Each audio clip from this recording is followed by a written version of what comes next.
नमस्कार, मी प्रणाली भोसले. माझे कोकणच्या बातमीपत्रात आपल्या सर्वांचं मनपूर्वक स्वागत करते. बातमीपत्राला सुरुवात करण्याआधी पाहूयात हेडलाईन्स. मुंबई गोवा महामार्गावर भीषण अपघात. वाहनावरील नियंत्रण सुटल्याने ट्रक थेट संरक्षण भिंतीवर जाऊन आदळला. महाड तालुक्यातील शिरसवणेत वणव्याने पेरूची बाग जळाली. शेतकऱ्याचे मोठे आर्थिक नुकसान. चिपळूण तालुक्यातील आकले गावात वनविभागाच्या सीमांकनावरून वाद. शेतकऱ्यांनी काम रोखले. वनविभागावर अतिक्रमणाचा आरोप. आणि राष्ट्रवादी काँग्रेसच्या कार्यक्रमात वरिष्ठ नेत्यांचे बॅनरवरून फोटोज गायब. कार्यकर्त्यांनी मागितली दिलगिरी. पाहुयात सविस्तर वृत्त. मुंबई गोवा महामार्गावरील भोसले घाटात मंगळवारी रात्री भीषण अपघात घडला. मुंबईच्या दिशेने जाणाऱ्या कंटेनर ट्रक चालकाचे वाहनावरील नियंत्रण सुटल्याने ट्रक थेट घाटातील संरक्षण भिंतीवर जाऊन आदळला. रात्री सुमारे 10 वाजण्याच्या सुमारास घडलेल्या अपघातात ट्रकचा पुढील भागाचा चक्काचूर झाला असून ट्रक अर्धवट लटकलेल्या अवस्थेत असल्याचे चित्र पाहायला मिळाले. या अपघातात ट्रकमधील चालकासह 2 जण गंभीर जखमी झालेत. धडक इतकी तीव्र होती की जखमी ट्रकमध्ये अडकून पडले होते. महामार्गावरून जाणाऱ्या वाहन चालकांनी, प्रवाशांनी तसेच मदत ग्रुपचे प्रसाद गांधी यांनी तत्परता दाखवत जखमींना बाहेर काढले आणि मदत कार्य सुरू केले. घटनेची माहिती मिळताच मदत ग्रुप आणि जगद्गुरू श्री नरेंद्राचार्य महाराज संस्थेची रुग्णवाहिका तात्काळ घटनास्थळी दाखल झाली. जखमींना रुग्णवाहिकेद्वारे जवळच्या रुग्णालयात हलवण्यात आलं. दरम्यान अपघातग्रस्त कंटेनरमध्ये थम्सअप कंपनीचे शीतपेय असल्याची माहिती समोर आली आहे. या अपघातामुळे काही काळ वाहतूक विस्कळीत झाली होती. पोलिसांनी घटनास्थळी धाव घेत परिस्थिती नियंत्रणात आणली असून पुढील तपास सुरू आहे. रायगड जिल्ह्यातील महाड तालुक्यातील शिरसवणे गावात लागलेल्या वणव्यामुळे नवोदित शेतकरी संतोष भोसले यांची तैवान जातीच्या पेरूची बाग जळून नष्ट झाली आहे. 3 एकर क्षेत्रात मोठ्या मेहनतीने उभारलेली ही बाग अचानक लागलेल्या आगीमुळे उद्ध्वस्त झाली असून शेतकऱ्यांवर आर्थिक नुकसान ओढवलंय. नोकरीच्या मागे न लागता शेतीतून आदर्श निर्माण करण्याच्या उद्देशाने संतोष भोसले यांनी तैवान जातीच्या पेरूंसह आंबा, काजू आणि नारळ यांची लागवड केली होती. एकूण सुमारे 2200 झाडांची लागवड करण्यात आली होती. मात्र अचानक लागलेल्या वणव्यामुळे त्यापैकी सुमारे 700 झाडं जळून खाक झाली आहेत. तसेच शेतीसाठी वापरण्यात येणारी अवजारे देखील आगीत नष्ट झाली आहेत. यावर्षी चांगले उत्पन्न मिळेल या आशेवर असलेल्या शेतकऱ्याच्या स्वप्नांवर वणव्याने पाणी फिरलंय. हातातोंडाशी आलेला घास हिरावला गेल्याने शेतकरी संतोष भोसले हतबल झालेत.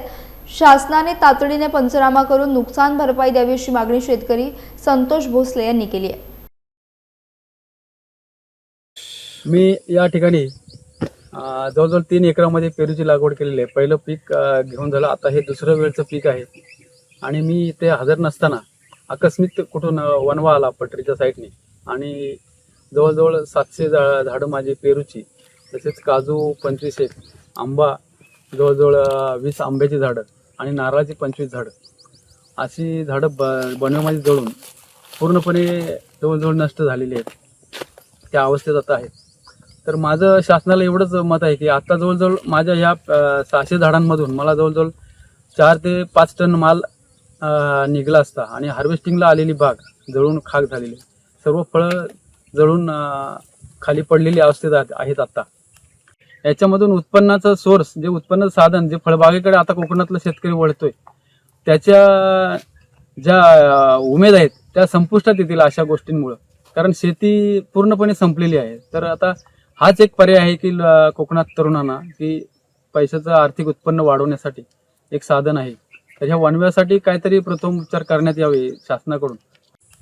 तर माझं शासनाला एवढंच म्हणणं आहे की ह्या वणव्यामध्ये माझं पूर्णपणे जे ठिबक सिंचनची लाईन केली होत्या, लॅटरल वगैरे सर्व जळून खाक झालेले आहेत. तर शासनाला एवढंच म्हणणं आहे की कुठंतरी मला ह्या नवीन म्हणजे आज सर्व तरुणाईला माझं आव्हान मी मागच्या न्यूजमध्ये केलंच होतं आपल्या मार्फत. तर माझं एवढंच म्हणणं आहे की मला कुठंतरी उभं राहण्यासाठी आर्थिक मदत थोडी काहीतरी व्हावी. रत्नागिरी जिल्ह्यातील खेड तालुक्यातील तळे बंदरवाडी ते देवघर या रस्त्याची अल्पावधीतच दयनीय अवस्था झाली असून नागरिकांना जीव धोक्यात घालून प्रवास करावा लागतोय. रस्त्यावर मोठमोठे खड्डे पडल्यामुळे वाहन चालकांना मोठा त्रास सहन करावा लागत असून अपघाताचा धोका दिवसेंदिवस वाढत आहे. विशेषतः देवघर बंदरवाडी परिसरातील वळणावर रस्ता दोन्ही बाजूनी खराब झाला असून या ठिकाणी अपघातांची शक्यता अधिक वाढली आहे. मागील अनेक दिवसांपासून रस्ता खराब अवस्थेत असतानाही संबंधित प्रशासनाने अद्याप कोणतीही दखल घेतली नाही असा आरोप स्थानिक नागरिकांनी केला। दरम्यान जिल्हा परिषद निवडणुकीदरम्यान अनेक राजकीय नेत्यांनी या रस्त्यावरून प्रवास केला होता, मात्र त्यानंतरही रस्त्याच्या दुरुस्तीकडे दुर्लक्ष झाल्याने नागरिकांमध्ये संताप व्यक्त केला जातोय। सार्वजनिक बांधकाम विभाग आणि ग्रुप ग्रामपंचायत देवघर यांनी तातडीने दखल घेऊन रस्त्यावरील खड्डे भरावेत अशी मागणी स्थानिक नागरिकांकडून करण्यात येते। रत्नागिरी जिल्ह्यातील चिपळूण तालुक्यातील आखले गावात वनविभागाच्या सीमांकनावरून शेतकरी आणि संबंधित कंपनीमध्ये वाद निर्माण झालाय। खासगी जागेत अतिक्रमण केल्याचा आरोप करत संतप्त शेतकऱ्यांनी खांब रोवण्याचं काम रोखलंय। तिवरे येथील घटनेनंतर आखले गावातील हा प्रकार समोर आल्यानं परिसरात खळबळ उडाली आहे। मिळालेल्या माहितीनुसार ओडिशा येथील Lloyds Metal and Energy Limited या कंपनीने सुमारे 39 हेक्टर जमीन खरेदी करून ती वनविभागाला हस्तांतरित केली होती, मात्र सीमांकन करताना प्रत्यक्ष खरेदी केलेल्या जागेऐवजी शेतकऱ्यांच्या मालकीच्या जमिनीत खांब रोवण्यात आल्याचा आरोप स्थानिक शेतकऱ्यांनी केला। याशिवाय सीमांकन करण्यापूर्वी स्थानिक जमीन मालकांना कोणतीही पूर्वसूचना देण्यात आली नसल्याचा आरोप देखील करण्यात आला। या पार्श्वभूमीवर शेतकरी आणि ठेकेदार यांच्यात संघर्ष निर्माण झाला असून संतप्त ग्रामस्थांनी काम थांबवलंय। दरम्यान प्रशासनाचा अधिकारी घटनास्थळी उपस्थित नसल्याने वाद अधिक चिघळला। या प्रकरणी शेतकऱ्यांनी महसूल विभाग आणि पोलिसांकडे तक्रार दाखल केली असून योग्य चौकशी करून न्याय द्यावा अशी मागणी करण्यात आली आहे। आम्ही गजमलवाडीतील रहिवासी असून आज 10/24 आम्ही जो नवनाथ पवार हा माणूस इथं आमच्या शेजारच्या जागेमध्ये पोल रोवत असताना आमच्या जागेमध्येच त्यांनी पोल रोवलेले आहेत। तर हा समोरचा जो डोंगर आहे त्याच्या पलीकडे त्याची 10/24 ची जागा आहे, पण ते जागा सोडून त्यांनी आमच्या जागेमध्ये पोल रोवण्याचं काम त्यांनी 8 दिवसापूर्वी चालू केलं होतं। आम्हाला कोणतीही पूर्वसूचना न देता त्यांनी हे काम केलं, म्हणून आम्ही त्याला विचारणा केली असता त्याने सांगितलं की आम्ही हे सर्वे केलेले आहे। तर आम्हाला कुठलीही पूर्वसूचना न देता त्यांनी आमच्या जमिनीमध्ये पोल रोवलेले आहेत। आम्ही त्या संदर्भात प्रांत साहेब, तहसीलदार साहेब, पोलीस स्टेशनला आम्ही संपूर्ण आम्ही त्याचं रीतसर आम्ही कारवाई केलेली आहे। तरी पण आज त्या 8 दिवसानंतर पण त्याने आमच्या जागेत पोल रोवण्याचं काम चालू केलेलं आहे। तरी या संदर्भात त्यांनी हे करा की त्याची योग्य ती कारवाई व्हावी अशी मी विनंती करतो। आम्ही लॉयड्सला जागा दिली आकल्यामध्ये 39.50 हेक्टर आणि आता तिचं ॲक्विजिशन आम्ही पूर्ण करून फॉरेस्टला ती ताब्यात दिलेली आहे। तर आता पोलचं इन्स्टॉलेशन चालू आहे। तुम्ही जे आता जागा खरेदी केलेल्या आहेत त्या संदर्भात नोटीस काय दिली होती का? नोटीस त्यावेळेस ज्यावेळेस मोजणी झाली त्यावेळेस सगळ्यांना गेल्या होत्या पोस्टाकडून। ग्रामस्थांचं असं म्हणणं आहे की आम्हाला कोणत्या प्रकारची मोजणी आलेली नाही, नोटीस आलेली नाही। त्याबद्दल जरा माहिती घ्यावी लागेल। का माहिती घ्यावी लागेल? तुमच्याकडे का माहिती नाही? याच्यात तुम्ही थातुरमात उत्तर देताय? नाही, थातूर मातूर उत्तर देत नाही साहेब, आपण सगळं लिगल केलं पाहिजे। नोटीस का नाही आली सांगा मला? लिगल केलं पाहिजे, नोटीस का नाही आली? तुमच्या नोटीसची आहे का प्रत आहे का? ते आता बघावं लागतील ते काय का तुमच्याकडे नाही नोटीसची प्रत? तुम्ही त्यांच्या जागेमध्ये घुसखोरी करता हे तुम्हाला मान्य आहे? नाही, मान्य तर नाही। आम्हाला जे डिमार्केशन भेटलं त्यानुसार आम्ही ते पोल इन्स्टॉलेशन डिमार्केशन करताना ह्या लोकांना विश्वासात घेतलीत का? हे ग्रामस्थांनी आता अडव केलेला आहे, त्या लोकांना विश्वासात घेतलीत का? त्यांना सांगूनच आपण हे करतो। पुन्हा सांगितलं कुठल्याही ग्रामस्थ पुन्हा विश्वास घेतलेला नाही। ऐका जरा, कुठल्याही ग्रामस्थ विश्वास घेतल्यामुळे तरी काम बंद केलेलं आहे, बरोबर? चुकीच्या पद्धतीने तुम्ही काम करत आहात। आपण त्याच्या मोजणी पुन्हा एकदा करू आणि मग त्यानुसार डिमार्केशन मिळेल त्यानुसार मग ते आता जे भेटलंय ते पण आपण लिगलीच केलेलं आहे। आता जी आपण मोजणी केलेली आहे पण ती ऑफिस मध्ये बसून गेली का मोजणी? नाही, जागेवरती येऊन गेले। त्याचे डिमार्केशन कसे मिळणार? मोजणी करताना आजूबाजूच्या लोकांना, तिथल्या शेतकऱ्यांना, जमीनदारांना बोलवलं होतं का? प्रत्येकाला नोटीस गेले होते सर। तुम्ही नोटीस पाहिलं का? नाही, मोजणीच्या वेळेस आम्ही नव्हतो इथे, दुसरे लोक होते। म्हणजे मोजणी एकत्रित जागेवर बसून केलेली आहे। आता पुढे काय? जागेवर बसून पुढे काय सांगा? आता आपण घोळ झालेला निर्माण पुढे काय? आता ज्यांना म्हणजे काही हे असेल त्यांनी आम्हाला सांगावं, त्याच्यानुसार आपण मोजणी करून घेऊ परत आणि त्याचं डिमार्केशन करून घेऊ, त्यांच्या समोर करून। असाच प्रकार तिवरे आखाती देशातील युद्धजन्य परिस्थितीचा परिणाम आता रत्नागिरी जिल्ह्यातील मासेमारी व्यवसायावर दिसू लागलाय। डिझेलचा पुरवठा कमी झाल्यामुळे राजवाडा बंदरात 4 ते 5 मासेमारी नौका बंदर होण्याची वेळ मासेमारांवर आली आहे। यामुळे मासेमारी व्यावसायिकांमध्ये चिंतेचं वातावरण निर्माण झालंय। मासेमारीसाठी समुद्रात जाणाऱ्या नौकांसाठी मोठ्या प्रमाणात डिझेलची आवश्यकता असते, मात्र सध्या डिझेलचा पुरवठा होत नसल्याने नौका बंदरातच थांबाव्या लागत आहेत। त्यामुळे मासेमारीवर परिणाम होत असून मासेमारांचे आर्थिक नुकसान होत आहे। दरम्यान डिझेल पुरवठा लवकर सुरळीत न झाल्यास मासेमारी व्यवसाय पूर्णपणे ठप्प होण्याची शक्यता व्यक्त करण्यात येते आहे। मासेमारांनी प्रशासनाने तातडीने लक्ष घालून डिझेल पुरवठा सुरळीत करावा अशी मागणी केली आहे। रायगड जिल्ह्यातील इंदापूर येथे राष्ट्रवादी काँग्रेसच्या कार्यक्रमात वरिष्ठ नेत्यांचे फोटो नसलेल्या बॅनर प्रकरणावरून निर्माण झालेल्या वादावर आता स्थानिक कार्यकर्त्यांनी स्पष्टीकरण दिले आहे। या प्रकरणात खासदार सुनील तटकरे यांचा कोणताही दोष नसल्याचं मान्य करत कार्यकर्त्यांनी दिलगिरी व्यक्त केली आहे। इंदापूर विभागात निवडून आलेल्या जिल्हा परिषद आणि पंचायत समिती सदस्यांचा सत्कार सोहळ्याचं आयोजन राष्ट्रवादी काँग्रेसच्या कार्यकर्त्यांकडून करण्यात आलं होतं। या कार्यक्रमाला खासदार सुनील तटकरे यांची प्रमुख उपस्थिती होती, मात्र कार्यक्रमासाठी तयार करण्यात आलेल्या बॅनरवर स्वर्गीय अजितदादा पवार आणि उपमुख्यमंत्री सुनेत्रा पवार यांचे फोटो नसल्याचं वृत्त समोर आल्यानंतर विरोधकांनी टीका सुरू केली होती। याबाबत खासदार सुनील तटकरे यांनी कार्यकर्त्यांची कानउघडणी केली होती, मात्र कार्यक्रम सुरू असल्यानं बॅनरमध्ये तात्काळ बदल करणे शक्य झाले नाही असे कार्यकर्त्यांनी स्पष्ट केले। तसेच बॅनर तयार करताना प्रोटोकॉलचा विसर पडल्याने ही चूक झाल्याचे सांगत कार्यकर्त्यांनी दिलगिरी व्यक्त केली आहे। 27 तारखेला जो आम्ही इंदापूरमध्ये एक सत्कार सोहळा घेतला होता, त्याच्यात ह्या विभागातून बऱ्याच वर्षानंतर जिल्हा परिषदेची सीट आणि पंचायत समितीची सीट ही निवडून आली होती। त्यामुळे स्थानिक कार्यकर्ते खूप उत्साहामध्ये होते आणि त्यांनी असं ठरवलं की ह्या एवढ्या भागापुरताच लोकांना आपण बोलून हा कार्यक्रम करायचा। त्याप्रमाणे आम्ही कार्यक्रमाचं सगळं नियोजन केलं। तटकरे साहेबांना देखील आम्ही आमंत्रण दिलं, पण हे सगळं नियोजन करत असताना आमच्या हातून एक छोटीशी नक्की मोठी चूक झाली की त्या बोर्डावर दिवंगत अजितदादांचा आणि सुनेत्रा वहिनींचा जो फोटो लावायला होता तो आमच्याकडून लावायचा राहिला। जेव्हा कार्यक्रमाला साहेब आले आणि ही चूक त्यांनी आम्हाला दाखवून दिली, आमच्याही लक्षात आलं, पण कार्यक्रम सुरू असल्यामुळे ते काढणं आम्हाला शक्य नव्हतं। त्यामुळे ह्या कार्यक्रमात जी त्या बॅनरवरनं जी आमची चूक झाली ती आमची खालच्या कार्यकर्त्यांची चूक आहे। ते आम्ही अगदी खुल्या मनाने मानतो। त्याच्याबद्दल आम्ही तटकरे साहेबांची, सुनेत्रा काकींची सुद्धा आम्ही जाहीर माफी मागायला तयार आहोत।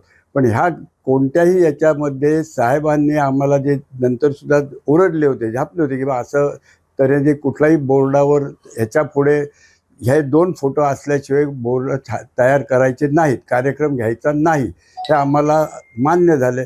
आणि आता त्याबद्दल आम्ही परत ह्या इंदापूर भागातले जे कार्यकर्ते आहोत ते परत दिलगिरी व्यक्त करतो, माफी मागतो। भोंदूबाबा अशोक खरात प्रकरणी राजकीय वातावरण तापले असताना सांगोल्याचे माजी आमदार दीपक साळुंखे यांनी सुषमा अंधारे यांच्या आरोपांना उत्तर दिले। अशोक खरात यांना पुण्यात फ्लॅट दिल्याचा आरोप सुषमा अंधारे यांनी केला होता, मात्र या आरोपांमध्ये कोणतेही तथ्य नसल्याचे सांगत दीपक साळुंखे यांनी आरोप फेटाळून लावलेत। अशोक खरात किंवा त्यांच्या कुटुंबाशी कोणतेही आर्थिक संबंध नसून आरोप करण्यापेक्षा सुषमा अंधारे यांनी ठोस पुरावे मुख्यमंत्र्यांकडे सादर करावेत। केवळ एका कार्यक्रमात अशोक खरात यांची भेट झाल्याचं त्यांनी नमूद केले। दरम्यान अशोक खरात प्रकरणावरून राज्यातील राजकीय वातावरण चांगलेच तापले असून आरोप प्रत्यारोप सुरू आहेत। या प्रकरणात पुढे आणखीन कोणते खुलासे होतात याकडे राजकीय वर्तुळाचं लक्ष लागलंय। सुषमा अंधारे ताई या एक सामाजिक कार्यकर्ते आहेत, ते एका पक्षाच्या मोठ्या प्रवक्त्या आहेत आणि एक जबाबदार आमच्या भगिनी आहेत। वास्तविक पाहता मी जेव्हा त्यांनी माझ्यावर केलेले आरोप ऐकले तेव्हा माझ्या मनाला वेदना झाल्या की सुषमाताई सारख्या एका आमच्या जाणकार भगिनीनं कुठल्याही प्रकारची माहिती नीट न घेता माझ्यासारख्या एका कार्यकर्त्यावर हे आरोप केलेले आहेत की माझा त्यांचा आर्थिक संबंध आहे, मी त्यांना फ्लॅट गिफ्ट दिलेलं, हे धांदात खोटं आहे। सुषमाताईंनी हे जे वक्तव्य केलेले हे धांदात खोटं आहे। आता आमच्याकडं आमच्या तालुक्यामध्ये काही वैफल्यग्रस्त माणसं आहेत आमच्या भागातली की तिथं काय चालतच नाही। मग असं कुठंतरी सुषमाताईंकडे जाऊन त्यांचा कदाचित त्यांनी गैरसमज केलेला असेल आमच्या तालुक्यातल्या आमच्या वैफल्यग्रस्त मंडळीने, हे एकतर कारण असावं। आणि खरोखरच जर सुषमाताईकडे पुरावे असतील त्यांनी प्रसारमाध्यमाला, महाराष्ट्रातल्या प्रसारमाध्यमाच्या समोर रोज ते आहेत, त्यांनी प्रसारमाध्यमापुढे हे द्यायला पाहिजे। आणि त्याच्यापेक्षाही माझी भगिनी म्हणून त्यांना विनंती आहे, या राज्यामध्ये देवेंद्र फडणवीस नावाचे, देवाभाऊ नावाचे खमक्या मुख्यमंत्री आहेत आणि ते राज्याचे गृहमंत्री आहेत। त्यांनी विधानसभेच्या अधिवेशनाच्या शेवटी सांगितलेलं आहे या प्रकरणामध्ये मी कुणालाही पाठशी घालणार नाही। आणि त्यांना खरंच जर या प्रकरणाचा कळवळा असेल आमच्या सुषमाताईला तर त्यांच्याकडे जे पुरावे आहेत त्यांनी डायरेक्ट मुख्यमंत्र्याकडे द्यावे, मुख्यमंत्री ते तपासतील। अशोक खरातांची माझी कुठल्या तरी कार्यक्रमाच्या निमित्तानं त्यांची माझी भेट 100% झालेली आहे. सामाजिक जीवनामध्ये काम करत असताना अनेक कार्यक्रमाला आम्हाला उपस्थित राहावं लागतं आणि महाराष्ट्रातल्या बहुतांशी अनेक नेत्यांचे फोटो खरातांच्या बरोबर आहेत. ह्याचा अर्थ काय सगळेच कोण गुन्हेगार आहेत असं नाही. सहजासहजी ॲज इट इज एखाद्या कार्यक्रमात कुणाला तरी फोटो काढायची हौस असते, असे फोटो निघालेले आहेत. मी कुठेतरी कार्यक्रमात त्याला भेटलेलो, मी नाकारत नाही, पण त्यांचे माझे आर्थिक संबंध किंवा फ्लॅट दिला हे धादात खोटं आहे. परत एकदा आमच्या ताईला माझी विनंती आहे की तुमच्याकडे काही पुरावे असतील तर तुम्ही वर्तमानपत्रामध्ये, टीव्हीच्या प्रसार माध्यमामध्ये द्या. आणि त्याच्यापेक्षा एवढा गाजावाजा करण्यापेक्षा मुख्यमंत्री आहेत त्यांच्याकडे दिलं तर ते कुणालाच पाठशी टाकत नाहीत. सिंधुदुर्ग जिल्हा परिषदेचे नूतन शिक्षण सभापती प्रितेश राऊळ यांची जिल्हा परिषद सदस्य रुपेश पावसकर तसेच शिक्षक भारती सिंधुदुर्गच्या प्रतिनिधींनी सदिच्छा भेट घेतली. या भेटीदरम्यान जिल्ह्यातील शिक्षक आणि शिक्षकेतर कर्मचाऱ्यांच्या विविध प्रलंबित प्रश्नांवर सविस्तर चर्चा करण्यात आली आहे. या बैठकीत शिक्षकांच्या प्रलंबित मागण्या, नवीन शिक्षक भरती प्रक्रिया, शाळांमधील रिक्त पदे तसेच शैक्षणिक गुणवत्ता वाढवण्यासाठी आवश्यक उपाययोजनांवर सकारात्मक संवाद झाला.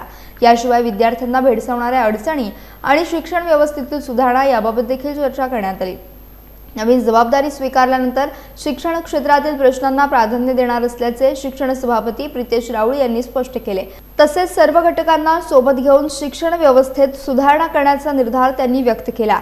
यावेळी जिल्हा परिषद सदस्य रुपेश पावसकर, शिक्षक भारतीचे राज्यप्रमुख कार्यवाह संजय वेतुरेकर, जिल्हाध्यक्ष प्रशांत आडेलकर, सेडी चव्हाण, विद्याशील साठ, आकाश पारकर, समीर परब, हेमंत सावंत, माणिक पवार, सुष्मिता चव्हाण, अनिता साडवेलकर यांच्यासह अनेक पदाधिकारी उपस्थित होते. सिंधुदुर्गातील शिक्षण व्यवस्थेला बळकटी देण्यासाठी ही भेट महत्त्वाची मानली जाते.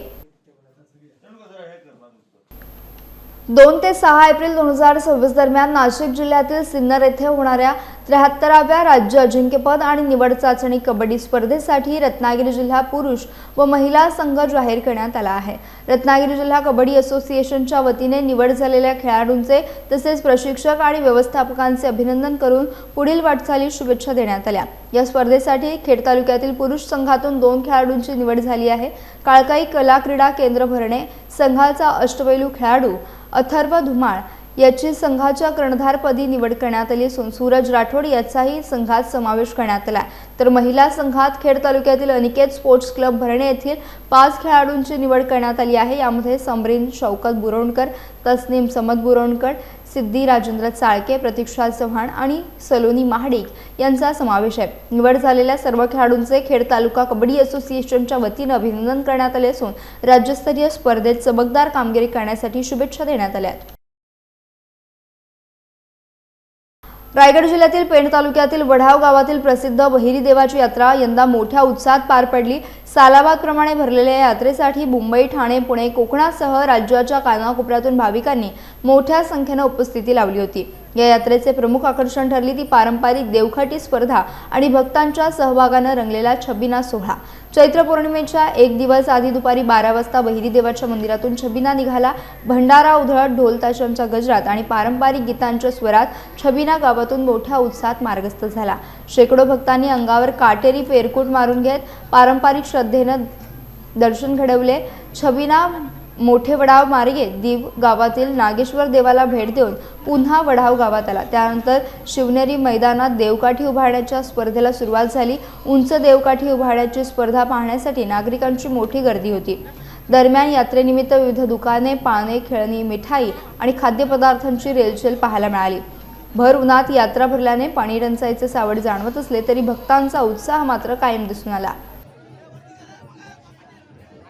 या काळामध्ये ती बिनविषारी असून ती त्याचा कसा बिनविषारीपणा हा भैरदेवाच्या उत्सवानिमित्त दाखवला जातो हे एक याचं वैशिष्ट्य आहे. गेल्या 7 ते 8 दशकांपासून चालू आहे आणि ते अविरतपणे चालू आहे. यापूर्वी आणि या यात्रेमध्ये दरवर्षी नवीन संकल्पना राबवल्या जातात. पूर्वी या यात्रेचं स्वरूप असा असायचा म्हातारी एक लंगोटा मोठा लंगोटला आहेत आणि एक बनियन साधी वापरायची. पण आज जर बघत बघितलं आज कालांतराने भरपूर बदल झालेला हा बैरी देवाचा लेखा. त्याचं मूळ कारण म्हणजे मूळ जे स्थान आहे ते मोठेवाडा येत आहे आणि त्या मोठेवाडाच्या देवाला भेट दिल्याशिवाय या यात्रेची सांगता होत नसते. म्हणून त्या मोठ्या वडाच्या देवाला भेट देण्यासाठी हा बैरीदेव आणि या बैरीदेवाचे भक्त जात आहेत. माझं नाव वसंतराव भात्रे, ट्रस्टीपंच. हा लेपा परंपरेनुसार आहे. आज 100 वर्ष झाली. आज परंपरेचा लेपा चालू असतो. सकाळचा लेपा पूजन होतं. पूजन झाला की मग ते भाईपुला पाया पडतात. भाईपुला पाया पडतात 12:30 आपला लेपा निघतो. लेपा निघाल्यानंतर आपल्या गावभर फिरतो. आपल्याला फिरतो भाई लोक फिरतो मारत जातात. त्या फिरते लोक भाई प्रसन्न होतात आणि साधने होतात. पण तिथून लेपा झाल्यानंतर आमचा मुंबई आहे कुठं तिथं आमचा देवस्थान कुठं जुना देवस्थान तिथं आमचा लेपा भेटवलं जातं. हे पारंपरिक एक आमचा देवावर असलेली श्रद्धा आणि देवावर असलेला प्रेम व्यक्त करून आमचे सगळे गावकरी पंचक्रोशीतील सर्व लोक साजरी करतात. ह्याच्या पाठीमागचा एक विशेष म्हणजे लोक काटेरी निवडणुका मारतात आणि काटेरी निवडणुकाने आपली पाठ संपूर्ण रक्ताने न्हावून निघते. हा देवावरचा असणारा एक विश्वास आणि श्रद्धा आहे. ही यात्रा म्हणजे एक पंचक्रोशीतील लोकांचं एक श्रद्धास्थान आहे आणि आमचं बैरीदेव हे एक श्रद्धास्थान असून वडावची शान आहे. वडाव हा असं गाव आहे की केंद्रस्थानी असून सर्व लोक या यात्रेमध्ये सहभागी होतात. 400 वर्षापासून ही परंपरा आहे. आणि जे पेरकूट मारून घेतात अंगावर ते त्याला काही इजा वगैरे का होते का?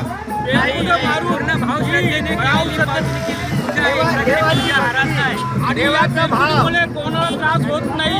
हा पिढ्यानपिढ्या वापरलेली प्रथा आहे.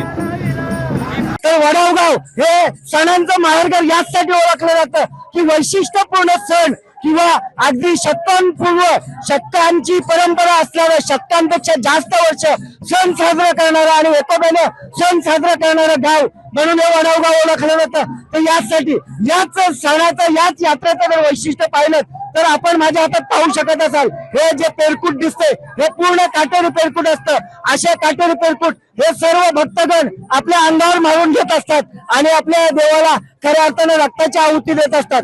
यामध्ये श्रद्धा अंधश्रद्धा हा विषय नाही तर देवाप्रती असणारा भाव भक्तिभाव हे महत्वाचं आहे.